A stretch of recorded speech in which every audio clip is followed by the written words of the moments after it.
We're going to move to Evelina. Evelina is the country contact for Finland, and she's going to speak to us about what's happening in Finland.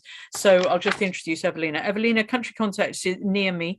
She's country contact for Finland. Could you give us an update to remind us about the situation about gender identity ideology in Finland? Are there any new legal or other developments? We are revising our law on legal change of gender. It will be presented to the Parliament on week 51, so towards the end of the year. And at the same time, we also have this initiative that is kind of, they also want to revise the current law. And there isn't much information available what the actual revision of the law that's being handed over to the Parliament, the content of that are very vague. We don't really know what it contains, but the initiative that's kind of going on at the moment, and it gathered around just under 70,000 votes in less than 2 months. So it has gathered quite a lot of momentum, and they are pushing for self-ID for minors as well. And they kind of want the legal change of gender to be a process where you just kind of go into a digital portal and you just do it there. Currently, you need a doctor's statement that you are suffering from gender dysphoria, and you need to live in the desired gender for 2 years before you can legally change your gender. And as there is some overlap between the task force in the official revision of the law and in the people behind the initiative, I think some of these topics will be discussed in the revision of the law, but we don't really know. There hasn't been much public discussion on this topic, but it seems that most political parties support the initiative, at least. And our Prime Minister gave a statement which was quite conservative. She didn't fully support self-ID, but she didn't fully reject it. So it remains to be seen. And at the moment, I think it's really important to kind of get the public discussion going, because so far it's been very pro self-ID. Yeah, and Evelina, are there many women's organisations or any organisations putting the counter arguments, the arguments that gender identity ideology harms women? Yes, and well, there's the lesbian, gay, bisexual organization that is kind of similar to the LGBT Alliance. That was founded in May, and they were immediately met with vitriol. They were called transphobic, and only last week, one of their Discord channels, which I'm a part of, was leaked. It was quite nasty. And then there's another one that's completely for women's rights only, for women's sex-based rights. And before this organization even got their website set up, the chairperson for the transsexual organization in Finland shared their names online. And yeah, so there are at least 2 or 3 organizations that I know of, and they have all been met with pretty negative feedback, and it's quite unfortunate. Yeah, how about Women's Human Rights Campaign? How long have you been going, and are there many women involved, and have you managed to do anything to publicly or to network? I've been trying to network with the LGBT Alliance.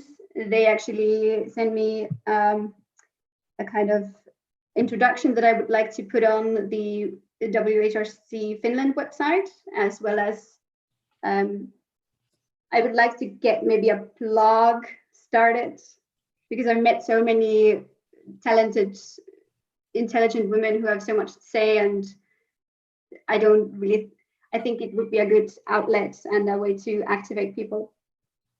And yes, I recently managed to get the Twitter account going. I had some problems with that in the past, but now it's all there.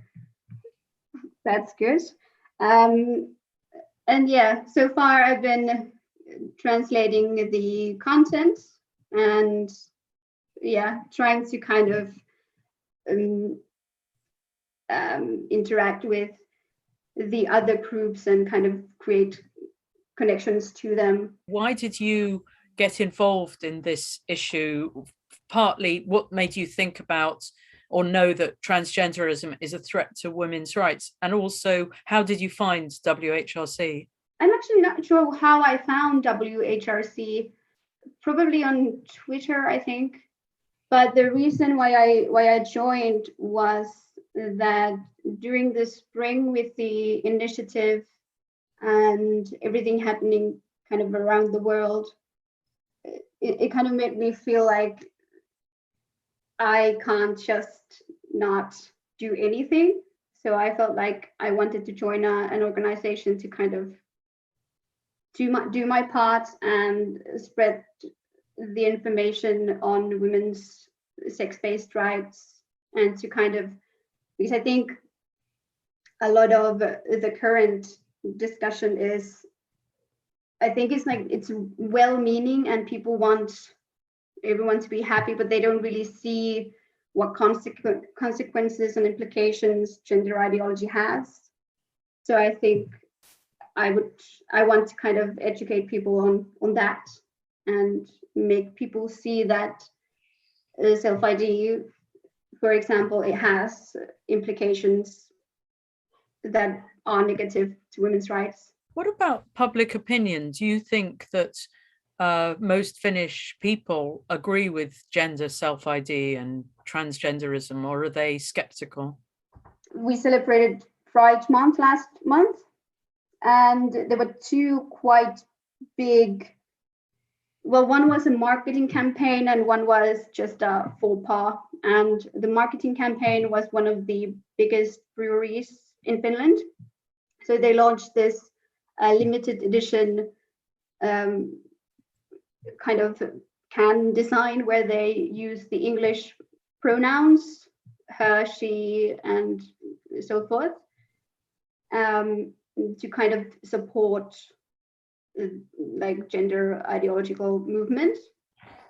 And it was mostly, I think, because people kind of saw through what they were trying to do. They were just trying to increase sales with this marketing campaign. So I think people kind of, some woke up to it, and I think in general people aren't as willing to kind of accept it without discussion as in maybe other places. But the problem is that there isn't any public discourse at the moment, so people just don't know. How about the media? In many countries, we're finding the media, the mainstream media, are very positive, particularly the television, are really promoting transgenderism and glorifying it.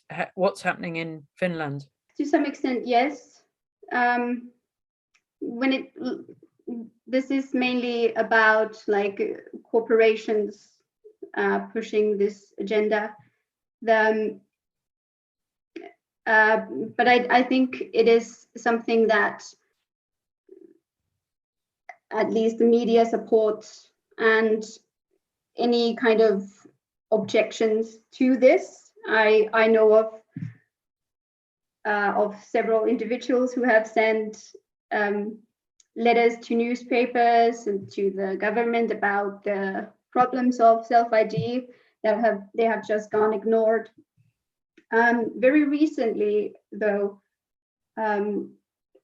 one letter to the editor who got through, and it actually raised a lot of discussion, which I found positive.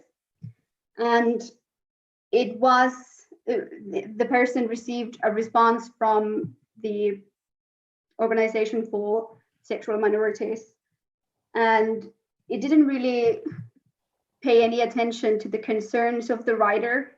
So I think it reflected quite badly on them. But in general, there isn't, all the discussion is mostly on the Twitter and some closed Facebook groups, but public discussion it's not there. And media is very supportive of the gender movement.